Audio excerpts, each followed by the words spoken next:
실질적인 투자만이 가능할 거라고 생각합니다. 논술, 즉 논리적 서술이라는 마라톤을 뛰기 위해서는 독서량과 자기 주장이란 내공이 쌓일 시간이 필요하다. 그래서 어릴 때부터 토론식 사고학습을 뒷받침하는 초등학교도 있다.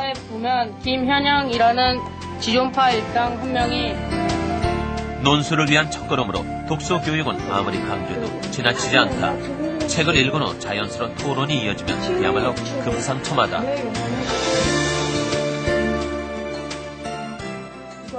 아이 학습지 보통 두세 장 시키면 보통 한 달에 10만 원 잡아야 되거든요. 근데 저희는 그거를 대신 책으로 사봐요. 없어. 독서 교육의 중요성은 누구나 알고 있지만 생활에 적용하기란 쉽지 않다.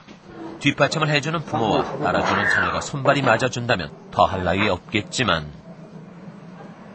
여기 없으면 한 5,000권? 7,000권쯤 읽었을 거예요. 집에 있는 책은 다 읽었고, 학교 도서관이 되게 좋고 크거든요. 거기서 맨날 하루에 2권씩. 평생 가지고 살 수 있는 게 무엇일까? 그러니까, 이제 저희가 돈을 많이 벌어서 아이들한테 돈을 벌어준다 하더라도, 물려준다 하더라도, 한순간에 그 돈은 이렇게 없어질 수 있지만, 머릿속에 넣는 지혜와 그런 것들, 책을 통한 것들은 영원히 갖고 있을 것 같아서 책으로 키우고 싶어서 키웠습니다.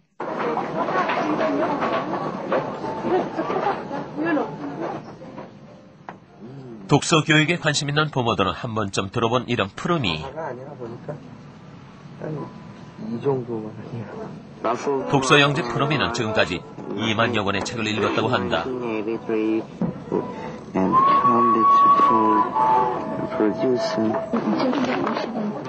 이런 아들 뒤에는 책값을 아끼지 않는 부모가 있다. 이쯤 되면 독서의 목적이 단순한 논술 대비를 넘어섰다는 것을 알 수 있는데 예나 지금이나 독서 교육의 중요성은 이유를 막론하고 강조되었다. 이런 식으로 해서 쭉 해서 2월 12일까지 이렇게 기록해 놓고요. 제일 많이 읽는 때가 언제예요? 딱 보니까? 2월 12일 37권.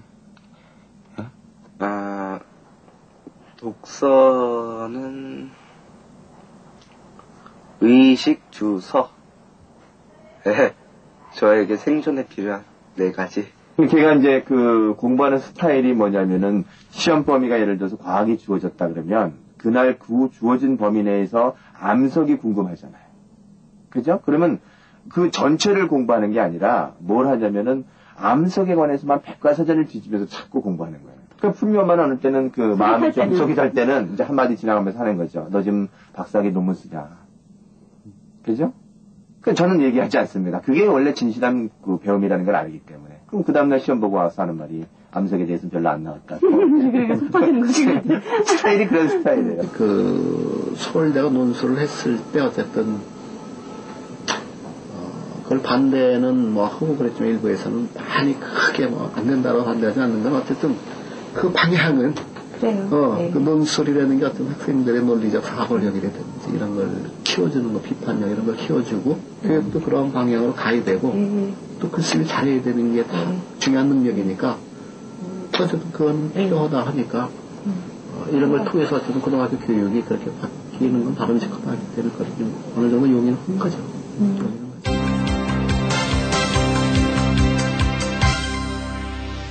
가슴에 박이 들도록 말동을 교구에서는 보냈습니까? 흉기의 한 여고생이 집단 폭행당한 뒤 스스로 목숨을 끊었지만 경찰이 학교폭력과의 전쟁을 선포한 지 2달이 지났지만 학교폭력은 수그러들지 않고 있습니다.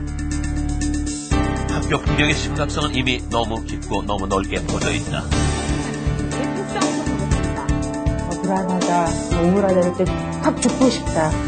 실제로 피해 학생의 40%. 콘크리트로 된 학교 속에서 횡행하고 있는 폭력은 점점 연령대가 낮아지고 있고 그럴수록 사각지대를 형성하고 있다. 그냥 막 학교 안에서 선생님 없을 때 막 놀리고 때리는데. 여기 있다 개구리. 다 없어. 개구리. 초록으로 눈을 씻고 풀네임으로 가슴을 채우면 사람은 저절로 서로를 돌아보게 된다. 주는 거예요? 아이들이 지나가다가 선생님을 생각하면서 이제 저도 주지만 친구들끼리도 이제 교환을 하니까 그것 자체가 사람과의 교감 명상이 되는 거고. 단풍나무잎, 그렇죠. 우리가 몰랐던 평소에 못 느끼던 이런 보물들이. 인천의 9월소 초등학교는 학교 안에 숲을 만들었다. 나갈 수 없다면 안에 만든다는 창조적 사고의 발현이다. 부드럽진 않고 그냥 거칠거칠해요. 맨발로 뚝딱을 걸어보기? 적어도 함께 깔깔거리며 맨발로 땅을 밟는 이 시간만큼은 왕따나 학교 폭력이 발붙이지 못할 것 같다. 저희 학교 아이들은 그런 이해나 분석 차원에서 떠나서 애정을 가지게 됐거든요.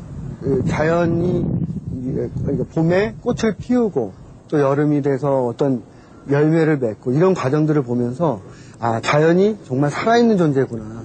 이런 것들이 생겼고 그래서 제 생각에는 그 자연에 대한 무한한 애정 그런 것들이 아이들한테 생겼다라고 생각을 합니다. 자연과 가까이 하고자 아예 거주지를 옮긴 학부모도 있다. 전인교육, 생태교육이 가족과 함께 이루어지는 것이다. 거기 다 보이잖아. 창의력과 청소함양은 학원에서 배우는 것이 아니고 매일매일 놀아도 항상 다른 산속에서 그냥 얻어가는 것이다. 산에 갔다 오면 저녁에 애들이 생기가 있고요.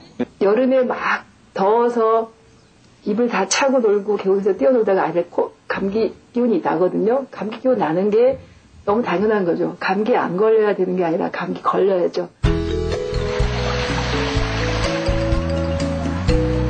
아빠! 자연 속에서 노는 것은 굳이 학습이란 이름을 붙이지 않아도 오감이 동원되는 데다가 즐겁기까지 하니 몸으로 기억한다. 다리가 몇 개? 보고 느낀 것을 표현하는 완전 학습이 여느 학부모는 부러울 따름이지만 이 학습 목표는 따로 있다.